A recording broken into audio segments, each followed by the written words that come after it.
What's up, Internet? I hope you guys are having a wonderful day today. And I wanted to give you my opinion on the latest episode of Rebels, Warhead, the first regular episode in the second half of season 3. Um, this was a really fun episode. It's essentially, I'm assuming that you've already seen it, but just as a quick recap, we had an Imperial probe droid crash land right next to Chopper Base. It took out a bunch of spider things, which was scary because the spider things were like invincible back in season 2. Um, and hijinks ensues, and it ends up getting sent back and blows up a Star Destroyer. Fun episode. Mostly filler, but fun. First thing that I want to talk about is again the visuals. I mean, just the level of animation for the second half of season 3 in particular is just mind-bogglingly good.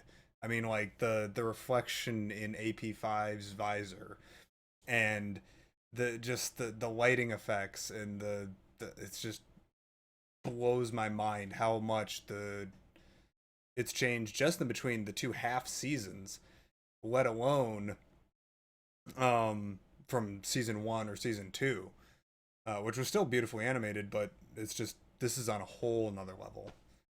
We got one really fun lore bit, which is that Wedge and Hobby are piloting A-Wing still, so hopefully we end up getting some of Wedge's backstory that was hinted back in the first Aftermath book. Um, a little bit more expanded on here in Rebels. I'm hoping that we get that explained because I love the pilots. The characters in this were really fun. I was happy to see a very Zeb centric episode. I love AP5. I think that all of his little quips and excuse me, uh, little ways of kind of crapping on Zeb is fun. And we didn't get a lot of Chopper uh, comic relief again in this episode, which again I'm okay with. Like I said, I think the Chopper's been too much comic relief. He's been overutilized for comic relief so far in the entire series. So I can live with a few episodes without Chopper jokes. Um, let's see here. What else was there?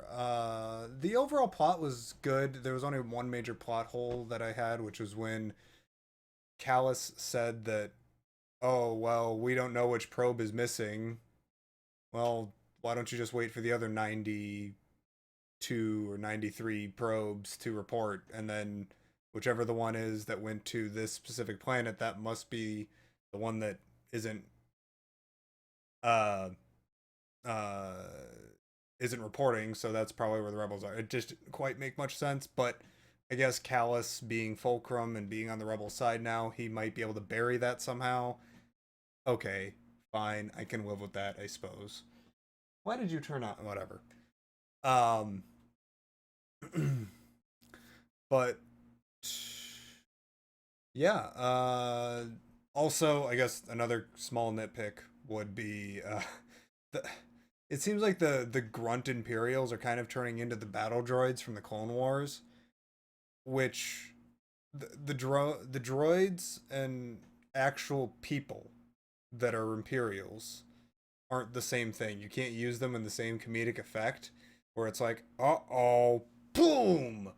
Because when the assassin droid thing gets sent back and it explodes, and the countdown starts again on its self-destruct mechanism, thus exploding the Star Destroyer, one of them goes, one of the technicians that are standing right next to it goes, oh my. Dude, you're gonna die. Like, seriously? Like, why would you not?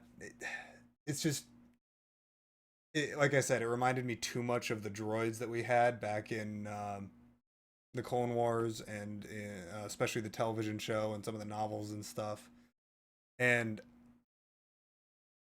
I get it, but I don't. With what we've been getting, with knowing what the real like what actual stormtroopers thought and what actual commanders and stuff thought, and how, especially with the new canon, we're learning more and more and more about how the Imperial Legion is not Legion. It is a group of individual people that have been kind of brainwashed or convinced by propaganda and such that their cause is just. Especially with things like Lost Stars and the comic adaptations of some of the things, and it just I don't think that you should be using those. You shouldn't be using actual people that character, that technician had a name. Why would you have him say something stupid like, "Oh my," right before death? It's the same thing as having a B1 battle droid go, "Uh-oh." It just that's my only really massive complaint with this episode in general. Um but again, otherwise, the action was really well shot. I enjoyed AP5 because I identify with him a lot. I'm a cynical person, I guess. But I am definitely, excuse me again, I am definitely enjoying what we got and what we're getting, especially the end bit with Thrawn. Again, Thrawn is slowly closing in. I know that he might not be moving fast enough for some people, and I completely understand that because I've read the Thrawn trilogy too. I want to see him do something, but there are plenty of fans out there that don't know who Thrawn is except for Rebels. Um, so they have to let him breathe like he breathed in the Thrawn trilogy. We've known about Thrawn since 91 now, you know. So he is slowly moving in. Also, it was kind of fun to see the number 94 pop back up again. Docking Bay 94 from A New Hope. Aha! That was cute to see. Just like all the 1138s and all that kind of stuff. It's nice to see those constantly reoccurring numbers throughout Star Wars. But, anyways, that's what I think about that episode. I would love to have a conversation with you about it, either down in the comments below. You can follow me on social media. That's going to be linked down in the description below, Twitter and Instagram. Or the best way to get a hold of me is through Twitch, which will also be linked below, where I host a weekly live stream every Sunday, 6 p.m. Central Standard Time here in the United States. And we usually go until about midnight to 4. We end up calling it a night after a while. So, and right now we're working our way through the Sith Sorceress storyline in Star Wars: The Old Republic MMO. So, I would love to see you guys there as well, and I hope to see you in the next one. Have a good one.